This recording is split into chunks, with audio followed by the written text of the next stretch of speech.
dia, boa tarde, boa noite, boa madrugada. Não sei que momento você vai ver esse vídeo aqui, mas acredito que você vai ser fortemente abençoado, assim como eu estou sendo abençoado nessa sequência maravilhosa de estudos que a gente está fazendo a respeito da nossa consciência em Cristo Jesus.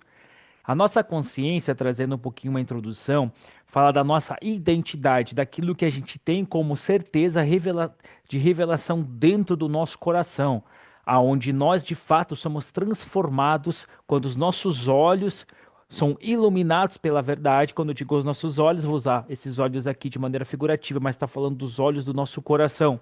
Quando são iluminados pela verdade do Evangelho, pela pessoa maravilhosa e no nosso melhor amigo Espírito Santo, do qual ele enche nosso coração de luz, que significa clareza.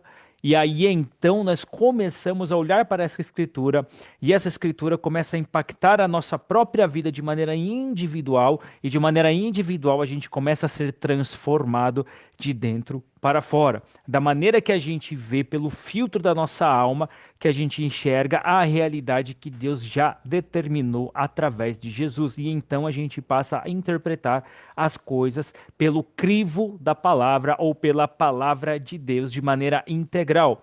O que eu digo sobre interpretar, eu estou falando de tudo, absolutamente tudo. Emoções, sentimentos, sonhos, visões, como você enxerga a realidade da sua vida, como você conduz a sua vida. Você passa pelo crivo da palavra de Deus. E esse crivo da palavra de Deus, você vai fazer uma comparação daquilo que você está vendo, daquilo que você está sentindo, daquilo que você está imaginando, daquilo que você está sonhando, daquilo que você está vivendo. E então, de maneira consciente, pela revelação que o Espírito Santo dá por contemplar Jesus nas Escrituras, essa revelação vai passar por esse crivo da palavra e então nós podemos se inclinar a praticar aquilo que a palavra de Deus diz. Caso contrário, a gente vai ser guiado por sensações. Exemplo, muitas pessoas, elas acham que quando você sente um arrepio no corpo é o Espírito Santo. Quando não sente, a pessoa fica meio que pirada. Ai, será que é o Espírito Santo? Será que não é? E aí fica aquela coisa toda, fica aquele sentimento, aquele pensamento, aquela coisa que uma hora ela tá sentindo, outra hora ela não tá sentindo, uma hora ela não sente, uma hora ela sente, e então ela fica num looping infinito dentro disso. E a gente precisa sair desse lugar porque Deus quer que a gente tenha maturidade. E maturidade é você ter plenamente confiança de que Deus está com você, independente de você sentir ou não sentir, simplesmente por ter a certeza interior que Ele está com você, em você e através de você 24 horas por dia, 7 dias da semana. Então, continuando o assunto que a gente está tratando sobre isso, semana passada, se você for no YouTube aqui, depois que eu subir esse vídeo, você vai ver que foi falado uma introdução meio que geral de algumas coisas. Hoje, então, eu quero tratar um assunto. Não sei se vou conseguir falar sobre ele de maneira integral, porque é muita coisa, é muitos detalhes, é muito importante. Cada detalhe é importante, cada detalhe tem o seu significado, cada detalhe puxa uma outra coisa. Então, eu vou dar o meu melhor aqui para vocês, porque nós também estamos crescendo no conhecimento do Senhor. Isso é muito bom. Glorificado seja o nome de Jesus. Então, muitas pessoas hoje seguiam pelo sentimento de paz ou pela sensação de paz. Então, muitas pessoas falam o seguinte: eu tenho paz, eu senti paz, então Deus disse sim. Ah, não tive paz, então é não. Muitas pessoas elas usam esse filtro genérico de paz, de sim ou de não, para determinar se que a aprovação de Deus ou desaprovação de Deus, seja num projeto, seja numa decisão, seja em algo que está acontecendo na sua vida de maneira geral. Então, a Bíblia faz uma pergunta aqui, ó, que eu quero fazer para vocês. Eu senti paz interior, entre aspas. O que a Bíblia realmente fala sobre isso? Então, olha só que interessante. Sentir paz é uma experiência real nossa. Interpretar essa experiência nossa como uma mensagem direta de Deus é uma conclusão que precisa ser discernida. Eu vou repetir. Sentir paz é uma experiência real nossa, mas interpretar essa experiência como uma mensagem direta de Deus é uma conclusão que nós precisamos discernir de maneira apropriada pelas Escrituras. Por quê? Senão a gente vai ser guiado por sensações, emoções e sentimentos e a gente vai discernir, ou melhor dizendo, a gente vai interpretar aquele sentimento de sim, de paz, de tranquilidade, aquela sensação como Deus dizendo sim. E aquele e aquela sensação de desconforto, como é Deus dizendo um alerta, ou aquela sensação de peso, como Deus dizendo não. Quando você interpreta isso de maneira generalizada, acontecem muitas coisas. Coisas como muitas vezes você está se guiando por sensações. É isso que acontece. Isso não quer dizer que a origem dessa tranquilidade, dessa sensação de paz é de Deus. Então, o que deve ser discernido não é o sentimento em si, a emoção em si, a sensação de tranquilidade, de desconforto ou aquela sensação de peso, mas é a origem daquilo que deve, da onde que veio isso? Qual é a origem daquilo? Isso que deve ser discernido pelas Escrituras. Repito, a origem disso deve ser discernido pelas Escrituras. E aí tem todo um discernimento que a Bíblia mostra o que é o que não é do Senhor. Então a gente vai ver isso aqui no decorrer desse estudo. Se eu não conseguir passar tudo hoje, tranquilo, não tem problema, eu gravo a sequência essa semana ou semana que vem aqui. Então olha só que interessante. Então de maneira simultânea, nessa linha que a gente está conduzindo, a gente consegue manter duas verdades de maneira simultânea. Quais são? Qual que é a primeira? Deus realmente conduz e pode produzir paz no nosso coração. E de fato pode. Ele realmente conduz e pode produzir paz no nosso coração. Essa é uma verdade simultânea. A segunda que é simultânea, essa é: nossa percepção daquilo que sentimos não é infalível. Entende? Então olha só que interessante. Colossenses 3,15 diz: se a paz de Cristo, seja a paz de Cristo corrigindo o árbitro do vosso coração. Isso é Colossenses 3,15. Esse texto que normalmente está no centro da afirmação, que muitas pessoas utilizam, é: eu senti paz, então Deus está dizendo sim. É geralmente esse texto que as pessoas utilizam. Elas pegam esse texto, elas leem esse texto, elas interpretam o texto dessa forma. Mas vamos lá. Mas precisamos começar por um princípio. Qual que é o princípio? Não podemos interpretar uma frase isoladamente e depois fazer essa frase controlar o restante da revelação bíblica. Qual que é o princípio que a gente está estabelecendo aqui? Não podemos interpretar um versículo ou uma frase de maneira isolada e depois fazer essa interpretação de maneira isolada, daquele texto de maneira isolada, controlar ou concordar com o restante da revelação bíblica. A gente não pode fazer isso. O que a gente precisa olhar para ter um discernimento adequado, um discernimento bíblico correto? O primeiro ponto é contexto imediato. O que é o contexto imediato? O contexto imediato você vai entender para quem que está endereçada aquela carta que foi escrito, qual que era o contexto por trás daquela carta endereçada e por que estava escrito aquilo. Que isso envolve o contexto da carta. O segundo ponto, a argumentação de Paulo. O terceiro ponto, a palavra grega daquele contexto. O quarto ponto, o contexto comunitário. E o quinto ponto, e a relação desse texto com o restante do Novo Testamento. Desta forma, a gente consegue discernir o que de fato o texto está dizendo dentro de uma interpretação bíblica coerente e correta. Por que que isso é importante, gente? Eu vou dizer para vocês. Para a gente parar de ficar construindo ensinamentos bíblicos baseado em versículos bíblicos de maneira isolada. Muitas pessoas hoje, elas pegam versículos bíblicos que se comunicam entre si e constroem uma doutrina baseada nesses versículos bíblicos de maneira isolada. E aí, o que vai acontecer? Quando você vai estudar a fundo, você vai perceber que existe uma divergência dentro daquilo. E essa divergência muitas vezes não é algo ruim, mas não quer dizer que é algo bom também. Mas quando você para literalmente estudar com coerência sobre aquilo, aquela coerência da carta bíblica, você vai perceber que aquele estudo que você faz de maneira mais aprofundada vai te ampliar, vai te clarear o entendimento daquele versículo, daquele contexto, e aí então você vai discernir a origem daquilo, e discernindo a origem daquilo através do amigão Espírito Santo que tá aqui por nos ajudar. O que acontece? Você vai conseguir interpretar aquilo de maneira correta pelo que de fato está sendo dito, para não construir algo de maneira equivocada. Exemplo do que eu estou dizendo, um exemplo prático para ficar fixado. Muitas pessoas hoje acreditam que Deus cura somente algumas pessoas porque viram ou escutaram relatos de algumas pessoas que não foram curadas.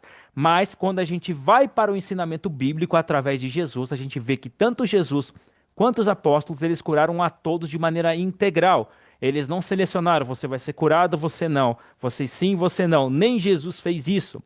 Então, quando você vê todo esse exemplo bíblico, você vê a vontade de Deus revelada, você vê o próprio Jesus praticando, você vê os discípulos praticando isso, sabe o que que acontece, gente? Você tem um parâmetro diferente daquilo que é ensinado hoje em dia, dizendo que Deus cura uns e Deus cura outros, e não cura outros corrigindo, entende?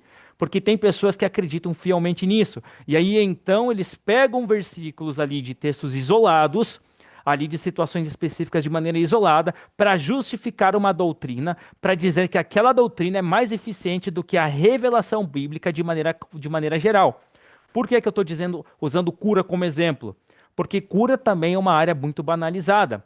Cristo, ele levou sobre si toda a doença. Ponto final.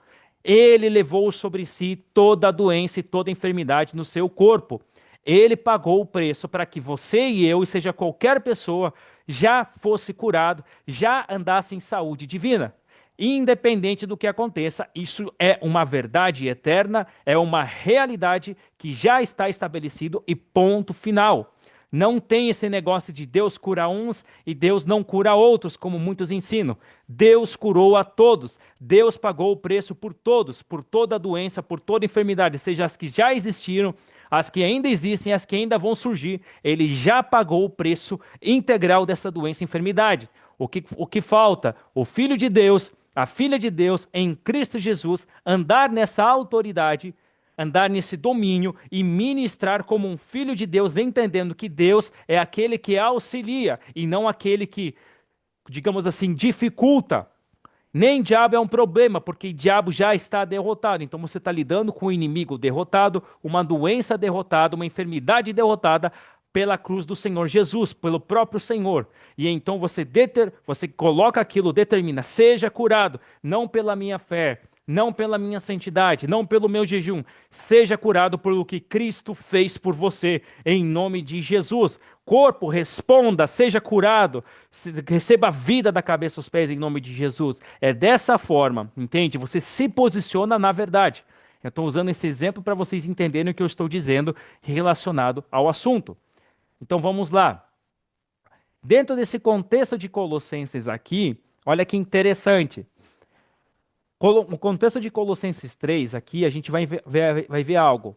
No versículo 1 dizendo: Portanto, se fôssemos ressuscitados juntamente com Cristo, buscai as coisas lá do alto. Isso é Colossenses 3:1. Paulo está falando de identidade e transformação. E depois, no versículo 5, você vai ver o seguinte: Fazei morrer, portanto, os membros que estão sobre a terra. E depois, posteriormente, lá no versículo 9 e 10, ele vai dizer: Não mintais uns aos outros, uma vez que vocês se despiram do velho homem e se revestiram do novo. E depois você vai ver que aparece misericórdia, bondade, humildade, mansidão, longanimidade. E depois, lá no versículo 13, vai dizer: Suportai-vos uns aos outros, perdoai mutuamente. E depois, lá no 14, ele vai dizer: Acima de tudo, porém, esteja o amor. E depois a gente chega no versículo 15 que diz: Seja a paz de Cristo o árbitro do vosso coração, a qual também fostes chamado em um só corpo. Aqui a gente vê uma progressão. Paulo não está dizendo: quando você estiver escolhendo alguma coisa, procure uma sensação interna. Ele não está escrevendo isso. Paulo está falando o quê? O que ele está descrevendo dentro do contexto imediato? Ele está descrevendo que como as pessoas foram transformadas por Cristo Jesus, elas devem viver juntas. Então aqui a gente vai entender o seguinte, aqui a gente vai entender como viver uns com os outros. Então por que que Paulo escreve isso de maneira dentro desse contexto todo, o contexto imediato? Ele não criou um método para você dizer o seguinte, ó, você vai orar e se você perceber uma sensação interior de paz, é Deus te dizendo sim. Agora, se você orar e sentir algo como se fosse um alerta, então não é Deus dizendo ainda não. Acaso você sentir algo como se fosse uma negativa, você perceber ali dentro, então é não. Muitas pessoas utilizam o versículo para ensinar esse tipo de doutrina e muitas pessoas seguiam baseado nisso. Se eles sentiram uma sensação física, então é Deus dizendo sim. Se eles sentiram um talvez, a pessoa vai interpretar que tem algo errado. Agora, se sentirem uma negativa lá dentro, ela vai dizer, ai, eu acho que não é de Deus, entende? A pessoa ela vai agir desta forma. E dentro do contexto imediato da carta, da carta de Colossenses, Paulo está mostrando como é o relacionamento da comunidade, como a gente deve tratar a comunidade de maneira geral com quem a gente se relaciona. Seja pessoa, seja nosso cônjuge, seja nosso amigo, seja nossa amiga, seja nosso irmão, seja não ser nosso irmão. O que acontece, o que não acontece. Por quê? Porque dentro da comunidade a gente está lidando com pessoas. E todas as pessoas dentro dessa comunidade, o que que acontece? Todas, adivinhem, todas estão em transformação. Que tipo de transformação? A mente delas, a alma delas estão sendo transformadas pelo quanto de palavra. Quando eu digo quanto de palavra, não é o quanto de palavra de maneira intelectual. Estou falando de quanto de palavra ela de fato ela se relaciona no seu íntimo com Jesus. E essa palavra de relacionamento com o seu íntimo com Jesus, ela te transforma. Ou seja, quanto mais você se relaciona com a palavra, mais transformado você está. Quanto menos você se relaciona com a palavra, menos transformado naquela área você vai ser. Ou seja, Deus ele quer te ajudar, mas você precisa querer conhecê-lo, e conhecê-lo é você ter clareza de quem ele é, e essa clareza de quem ele é também vai se revelar na identidade que você é nele e através dele. Por isso que é importante conhecer Cristo Jesus, conhecendo dessa maneira. Amém? Então olha que interessante. A palavra paz aqui no grego, a palavra grega eirene, EIRNE, que significa paz, concordância, harmonia, ausência de conflito, tranquilidade, reconciliação. Mas aqui a gente tem que entender algo muito importante. O Novo Testamento, ele foi escrito em grego, porém os outros autores estavam profundamente inseridos no pensamento hebraico. Então a palavra paz aqui no hebraico, gente, é a palavra shalom. Shalom não significa simplesmente estou tranquilo. É uma ideia muito mais abrangente o que essa palavra transmite. Ela pode desenvolver. Shalom significa, em outras palavras, integridade, plenitude, bem-estar, prosperidade, num sentido muito amplo, no sentido de jornada de vida ou material, segurança, reconciliação, a gente foi reconciliado com Jesus, relacionamento correto, completude. Por isso, reduzir paz naquele texto de Colossenses 3,15 com uma sensação agradável é pequeno demais, é algo muito pequeno pelo conceito bíblico que a gente está lidando aqui, entende? Você resumir aquela palavra somente numa sensação interior é algo muito pequeno e muito longe daquilo que Paulo e toda a Escritura está transmitindo a respeito do que é paz, entende? Por isso que ser guiado pela paz é ser guiado pela segurança de quem você é em Cristo Jesus. É você conhecer Ele, você se conhecer nele e através dele, e então com essa certeza você vai começar a discernir os caminhos que Ele tem para você. Então, qual é o melhor, qual é o que de fato é uma pessoa sendo guiada pelo Espírito?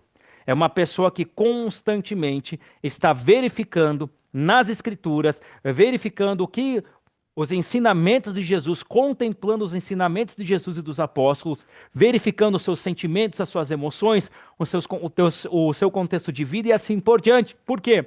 Ela vai verificar tudo isso e vai fazer a comparação. Está alinhado com Jesus? Não está. Então aqui é a minha emoção que precisa ser levada à obediência de Cristo. E levar a obediência de Cristo é algo consciente. É falar essa emoção, esse sentimento, essa realidade não vai produzir o fruto que Deus quer que produza. Por quê? Porque isso vai produzir isso aqui. Você começa a ter discernimento da origem daquele sentimento. Entendeu? Por exemplo, uma pessoa brigou com você, você ficou brabo ou brava. Sabe o que vai acontecer? Você vai começar a pensar muita coisa a respeito daquela pessoa porque ela brigou com você, porque ele foi grossa ou grosso com você. Você vai começar a pensar um monte de coisa a respeito daquela pessoa. E esse pensamento a respeito daquela pessoa, você vai perceber que vai produzir um distanciamento de maneira integral. O que é o distanciamento aqui? Não é pelas palavras que você está imaginando, não é pelo que você está falando, mas aquele pensamento que veio baseado naquela emoção, gerou uma sensação. O que eu digo sensação é? Está gerando uma imagem dentro de você por onde você vai olhar. E essa imagem pode gerar o quê? Você querer um distanciamento daquela pessoa naquele momento. E algumas pessoas elas têm uma tendência a se distanciar muito. E aí então ficar remoendo aquilo internamente, remoendo, remoendo e remoendo. E tem outras já que não remoem tanto, elas explodem e falam aquilo. E aí então naquele momento de explosão ou de ira, isso é algo errado? Não. Pode acontecer? Pode. Deve ser frequente? Não. Também não, tá, gente? O que acontece Naquele exato momento você vai dizer, pô, qual é a origem desse sentimento? Ah, mas a pessoa fez isso pra mim. Não importa o que a pessoa fez pra você. Sabe por que que não importa? Porque você é um filho ou uma filha de Deus. Como você vai reagir àquilo é baseado em como você interpreta a realidade de vida. Você pode olhar e dizer, entendi. Então isso aqui me gerou isso em mim. Por que gerou isso em mim? Você vai se questionar por que gerou esse tipo de pensamento, esse tipo de sentimento ou emoção em mim quando aquela pessoa disse aquilo. Ah, gerou por causa disso. Ah, entendi. Então quer dizer que toda vez que alguém, seja aquela pessoa, qualquer pessoa fazer isso, eu vou reagir dessa forma, isso não vai produzir o fruto de Cristo. Então eu percebo que nessa área eu preciso ser transformado. Eu preciso contemplar Jesus nessa área até que Cristo me esclareça nessa área e eu acorde. Quando eu digo acordar, a revelação caia no coração nessa área e a partir disso eu seja transformado, vendo como ele é dentro dessa área. Aí então você vai provar de uma transformação profunda na sua vida. Entende? E não reagir. A pessoa disse aquilo, ficou brabo, aí começa a pensar um monte de coisa, nada a ver, juntar um monte de coisa, e aí então você começa a querer provocar a outra pessoa, colocando lenha na fogueira cada vez mais. Isso não produz bom. Então, esse tipo de comportamento, como eu citei, literalmente não produz Cristo. Qual? Aquele que coloca lenha na fogueira, aonde você fica lá constantemente pensando, pensando, pensando, e aí você fica lá naquele loop infinito, e nesse loop infinito você vai começar a produzir tipo de sentimento sobre aquilo lá.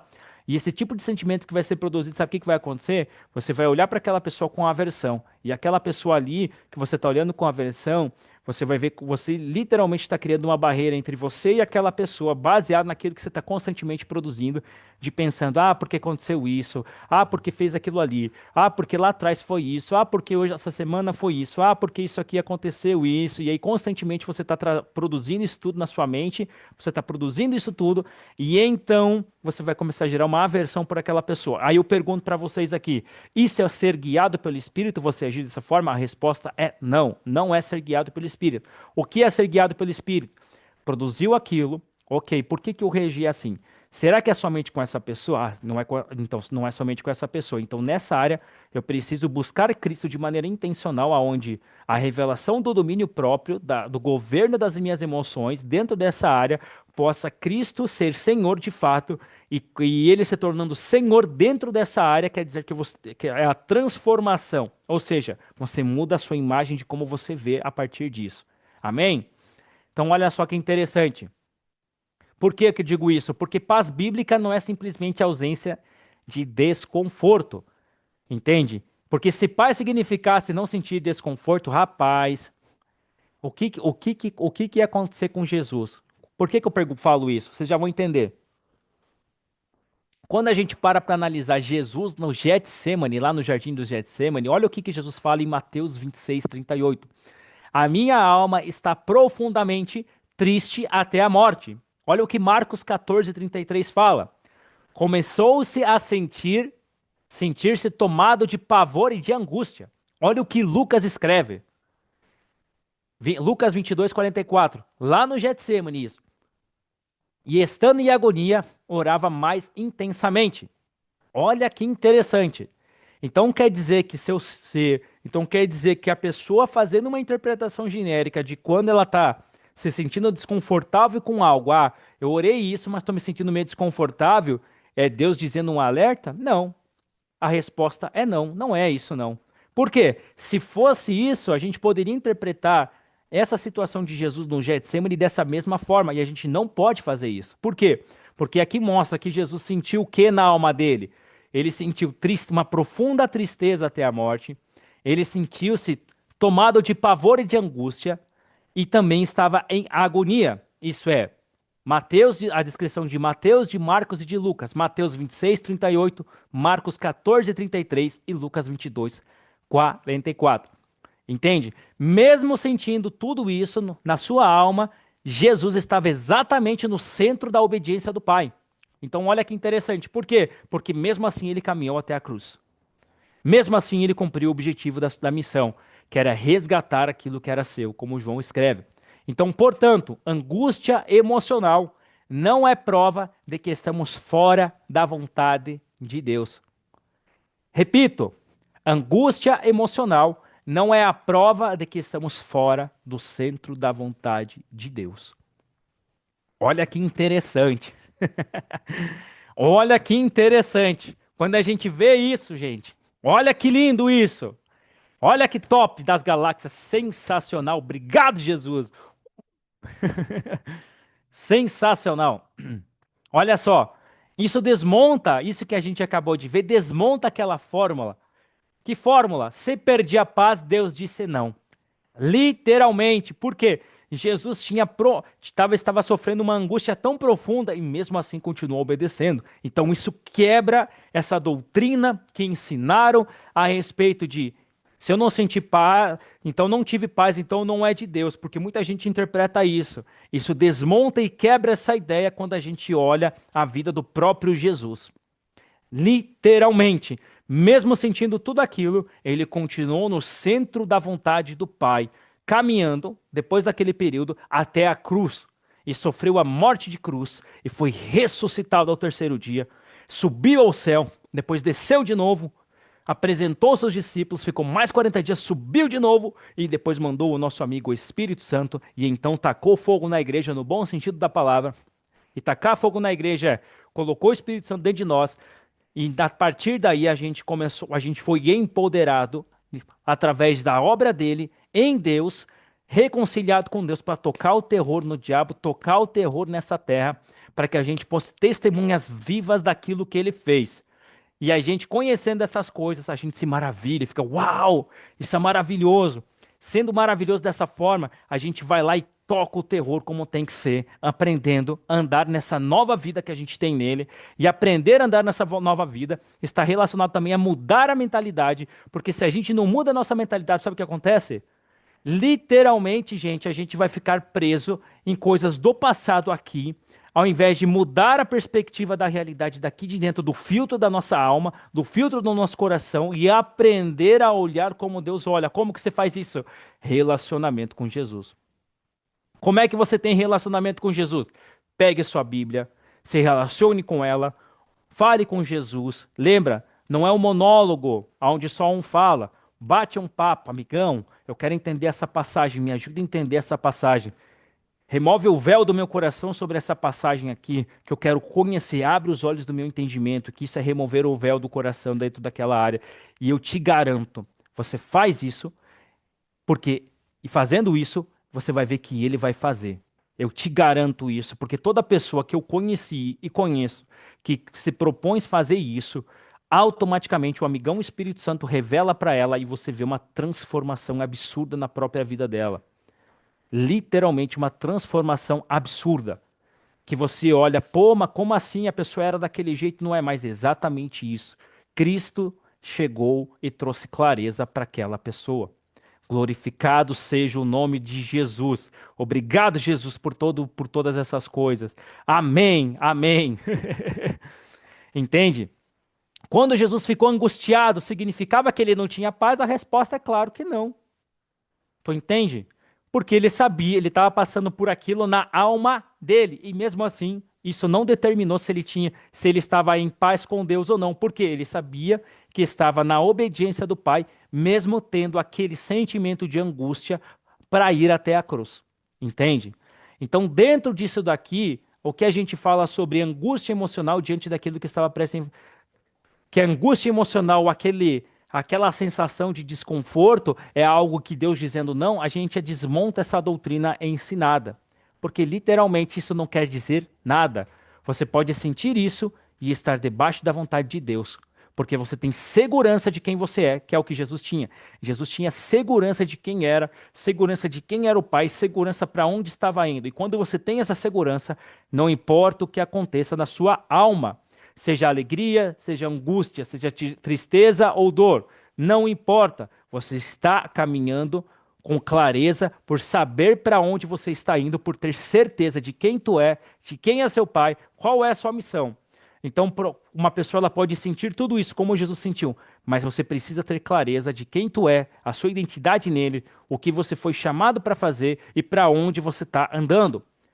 E a Bíblia Quando você se relaciona com Jesus pelas Escrituras, ela te dá clareza, ela te dá direção, ela te dá segurança e ela te aponta o caminho para você caminhar. Entende? Não é profeta que diz: Eis que te digo, Deus está me revelando que ele vai para cá. Pode acontecer isso? Pode.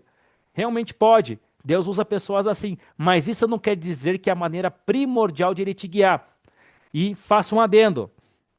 Uma pessoa que só recebe profecia sem verificar nada, sabe o que acontece? Ela pode estar deixando a outra conduzir baseado naquilo. Porque Paulo fala em Tessalonicenses.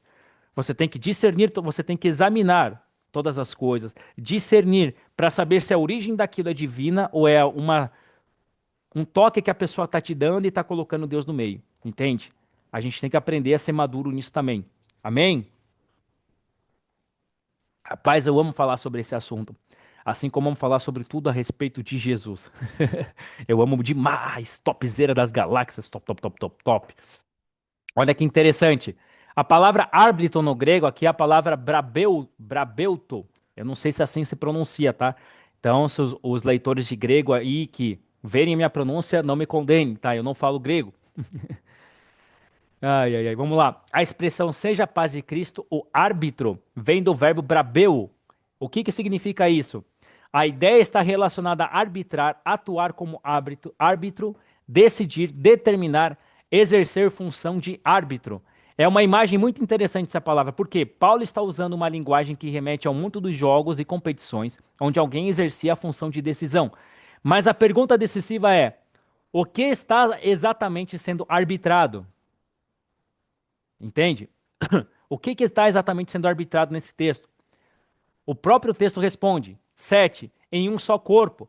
Não podemos ignorar a segunda metade do versículo, a qual também fostes chamados em um só corpo. Isso é fundamental. O contexto imediato anterior fala de suportar uns aos outros, perdoar uns aos outros, amor, relacionamento. Portanto, a paz de Cristo está sendo apresentada como aquilo que deve governar a vida comunitária dos cristãos. Ou seja, a paz de Cristo é o que de fato vai fazer os irmãos, que podem ter problemas entre si por opiniões e pensamentos diferentes, por estarem nesse processo de acontecer qualquer tipo de enrosco ali, um desentendimento, por exemplo, algo errado. A paz de Cristo ele vai ser o árbitro para que esses irmãos se relacionem e se entendam de novo. É esse é o contexto, entendeu? Porque todos nós estamos num processo de transformação no nosso coração, na nossa mente, na nossa alma. Todos nós, sem exceção alguma. Por isso que não tem ninguém mais ungido do que o outro, porque todos receberam o Espírito Santo, todos estão ungindo de maneira igualitária, porque quem unge é o Espírito Santo, habitando em nós. Então, dentro disso, todos nós estamos nesse processo de crescimento e desenvolvimento. Então, vamos lá. Olha que interessante. Imagine nesse contexto aqui, que agora que eu apresentei esse contexto, dois irmãos têm um conflito. Um precisa perdoar, o outro precisa abandonar o ressentimento, porque é o que geralmente acontece. O outro precisa abandonar o orgulho. O outro precisa deixar de competir. Nesse cenário, a paz de Cristo deve arbitrar. Isso é muito diferente. Estou pensando em comprar um carro. Vou sentir paz para saber se Deus quer. Muitas pessoas utilizam a paz de Cristo para esse contexto. Olha, estou pensando em comprar um carro, aleluia. E eu percebi que eu posso comprar porque eu senti uma sensação de paz. Então a Deus está dizendo para mim comprar esse carro. Aí vai lá, irmão, me ajuda em oração, irmão, para Deus prover aqui para mim. Começa geralmente assim a interpretação disso. Quando na verdade a interpretação aqui é em um conflito entre irmãos, um sabe que precisa perdoar, o outro sabe que precisa abandonar o ressentimento, o outro sabe que precisa abandonar o orgulho, e o outro sabe que precisa abandonar ali aquele desejo de competir. Entende? Por isso que a gente não pode transformar Colossenses 3,15 em um semáforo divino. Como assim? O que que é um semáforo divino? É como se fosse uma sinaleira. O que que é uma sinaleira? É aquele negócio que fica nas cidades onde os carros vão e fica vermelho, amarelo ou verde. Isso é uma sinaleira, tá? Então muita gente transforma Colossenses 3,15 nessa imagem de um semáforo. E não é isso que o texto mostra. E eles interpretam aquilo que eu já falei. Quando está verde, Deus disse sim. Deus disse sim. A ausência de paz, que é o vermelho, Deus disse não. Entende? E esse é o problema da interpretação que eu falei para vocês. Por isso que muitas pessoas elas relativizaram ser guiado pelo Espírito Santo quando o assunto é paz, porque dessa forma que relativizaram tanto, esse ensino gerou o quê? Gerou uma sensação de que agora, se eu estou sentindo paz, Deus está falando comigo. Se eu não estou, então Deus não está falando comigo. Se eu sinto um arrepio no meu corpo, uau, é a presença de Deus. Se eu não sinto, uau, cadê Deus? Aonde Deus quer nos guiar, gente? Deus quer nos guiar num lugar de maturidade. E maturidade, sabe o que é? É você saber plenamente que, independente do que você sente, do que você não sente, do que você sabe, do que você acha que você sabe, do que você não sabe, Deus está com você todos os dias, 24 horas por dia, 7 dias da semana. Você é filho ou filha dele. Você tem tudo nele, independente de você sentir. Você é a justiça de Deus, você é santo de Deus, você é a geração eleita de Deus. Você é sacerdócio real, você é justo, entende? Ele te fez justo, ele te chamou de luz desse mundo, de sal dessa terra. Ele te chamou de filho, de filha. Ele falou que você é mais do que campeão. Ele te deu autoridade, ele te delegou autoridade e poder para destruir as obras do diabo. Ele te deu uma mensagem, ele mudou toda a perspectiva da sua vida. Independente do que você sente de maneira sensorial ou de sensações, a verdade de Deus não muda, é imutável. Você é tudo isso. Independente do que você sente, do que você acha que você sente, do que você sabe, do que você acha do que você sabe, do que você não sabe. Deus ele fez isso, ele determinou isso, fez isso pela sua boa vontade em Cristo Jesus. E isso não muda baseado nos seus sentimentos. Então pare de interpretar Deus achando que porque você não se sente salvo, ele não te tornou salvo. Entenda isso. Muitas pessoas não se sentem salvo, mas ele te tornou salvo através do sangue dele. Então não tem nada a ver com o que você sente. Nada a ver como na maneira do sensorial do teu corpo físico. Ele disse que estaria com você todos os dias até a consumação do século. E ele cumpriu, botou o Espírito Santo, nosso amigo, nosso melhor amigo e companheiro, o próprio Deus, na pessoa do Espírito Santo, habitar dentro de você. Porque ele mesmo fala, aquele que se junta com o Senhor é o mesmo Espírito com ele. Ele colocou o Espírito Santo em você, ele está com você, independente de você sentir, não sentir. Entende? Independente de você se sentir digno ou digna de você fazer alguma coisa, ele te tornou digno. Ele. Porque pelas suas obras ou minhas obras, a gente não conseguiria isso. Não, não conseguiria. É um engano acreditar que pelas nossas obras a gente conseguiria isso. É um engano muito grande, porque a gente não conseguiria isso. Ele te tornou digno. Ele te tornou digna. Para quê? Para você realizar, através do Espírito dele, que habita em você e em mim, as mesmas obras que Jesus realizou nessa terra, porque ele disse isso. Vocês farão o que eu fiz e farão coisas maiores. Entenda isso. Ele mesmo fez tudo isso por nós. Ele determinou isso. Então não é se você se sente digno ou digna, se você se sente pronto ou não. Ele fez isso e colocou isso dentro de você e trouxe uma palavra para você chamada Bíblia, 66 livros, revelando quem você é, quem Deus é, qual é a missão e para onde você está indo. Porque lá está toda a informação que você precisa. Você só precisa sentar, se relacionar com ela, deixar o amigão Espírito Santo abrir os olhos do teu entendimento, contemplar isso, deixar ele transformar essas áreas que precisam ser transformadas, porque ninguém está perfeito aqui ainda. Ninguém, absolutamente ninguém. E quem pensa isso está totalmente equivocado. E quem fala isso que já está totalmente perfeito também está totalmente equivocado, porque não está, porque literalmente não está. A gente está caminhando para isso. E na medida que a gente se inclina para essas coisas de maneira intencional, o processo da sua vida de maneira individual pode ser acelerado ou pode ser retardado. Como assim retardado?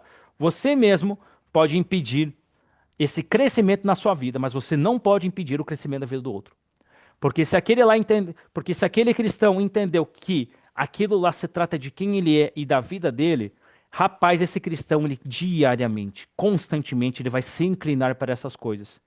Enquanto o outro que acha que é só de vez em quando, como um culto, que achando que ir ao culto é, é o ápice, não é. Ir ao culto não é o ápice, é muito legal a comunhão.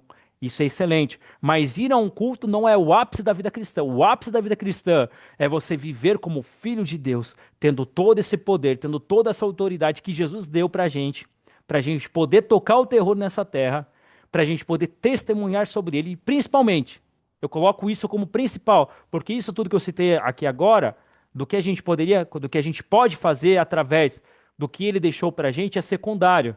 Eu colocaria como principal a gente ser transformado e chegar como a maturidade que ele deseja que a gente chegue. Então, expulsar demônio é top, curar enfermos é top, ser guiado é top, mas ser transformado e chegar à maturidade num relacionamento com ele, onde você aprende a discernir, rapaz, eu vejo que isso é o mais top de todos. Por quê?